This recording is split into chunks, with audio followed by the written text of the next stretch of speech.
Hello guys and welcome to Zim Trends Daily. So a lot of you were asking kuti Konangali akapiwa chi after his clash na Mbida D. So as we all know kuti pa clash munai wina the cup clash yakaitwa like ma clash yakaitwa muna aifana kuwina mota. So a lot of you wanakashamisika kuti ko mota yakazowinwa nengwere diki. A lot of people were saying say Konangali asina kwenda ne mota after akakunda Mbida D pa clash, and I think that was the biggest highlight ye that event ye cup clash ye clash ya Mbida D na Konangali. So pane video takambotaura takati vana Mbida D na Konangali vane maprize avakapowa, hatikuziva kuti vanga vakapowa mari. So in a recent interview na DJ Ola azodisclose amount chaichai yavakapowa. So amount yavakapowa ari kuti vakapowa 4,000 USD. So this is the audio achitsanangura kuti takapiwa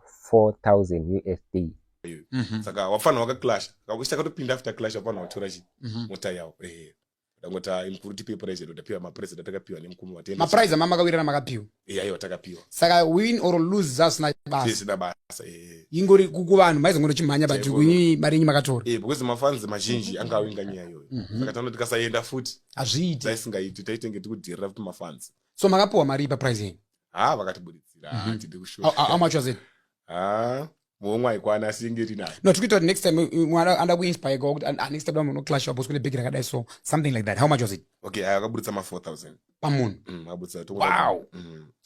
So that is the clip. So Kwandiri Zvangu, I think it's actually a good sum of money because my level that is before cup clash angari ma artists every they could get less than 1,000 USD. So for that night only could you buy 4,000 USD, I think is something reasonable, and imari kuti vanokwanisa kuita something nayo. So in that same interview he solidifies that statement yakaita yekuti ari kuda clash ngwere. So in this interview akanasodaidzira kuti handisi kukwata ngwere, kana muchida ndipei any day any moment, ndiri kutoda clash nengwere. So tell us what you think in the comment section. Don't forget to subscribe.